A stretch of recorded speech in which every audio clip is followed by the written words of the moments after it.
Leur arrivée à bord est la première de visiteurs après restauration. La duchesse Anne embarque à nouveau du public, dévoile ses petits secrets. On a ici la cloche d'origine, elle date de 1901, le nom de duchesse Anne, qui est donc Großherzogin Elisabeth. L'histoire de ce navire-école de la marine allemande se transmet à nouveau dans un décor flambant neuf. Pour moi, il est magnifique et puis ça fait rêver.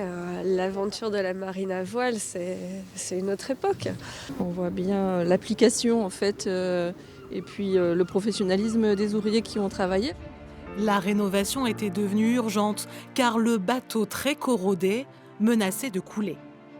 Il a fallu 2 ans de travaux minutieux, fidèles à l'origine début 1900, pour rendre son faste au navire, des sols au cordage, des boiseries à la coque. Aujourd'hui, le chantier se poursuit avec la restauration des salles des cadets et des capitaines. Donc là, il faut imaginer qu'il y aura une banquette en velours rouge capitonnée, aussi bien l'assise que le dossier. Ce sera vraiment une restauration comme en 1901. Moi, j'ai identifié 70 métiers différents qui sont intervenus, 200 000 heures de travail au jour d'aujourd'hui. Et 100% des gens qui sont montés à bord, qui ont eu la chance de travailler sur le chantier, tout le monde est fier.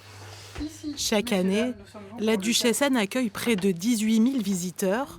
Sa rénovation devrait attirer de nouveaux curieux. On l'espère beaucoup, plus d'étrangers et notamment d'Allemagne. Parce que ce navire ayant été construit en Allemagne, il a toute une histoire allemande pendant plusieurs décennies. Et donc on espère aujourd'hui que ça va permettre de faire connaître son histoire au-delà de nos frontières. Au total, 12 millions d'euros ont été nécessaires pour offrir une seconde vie à ce bateau plus que centenaire, devenu emblème de Dunkerque.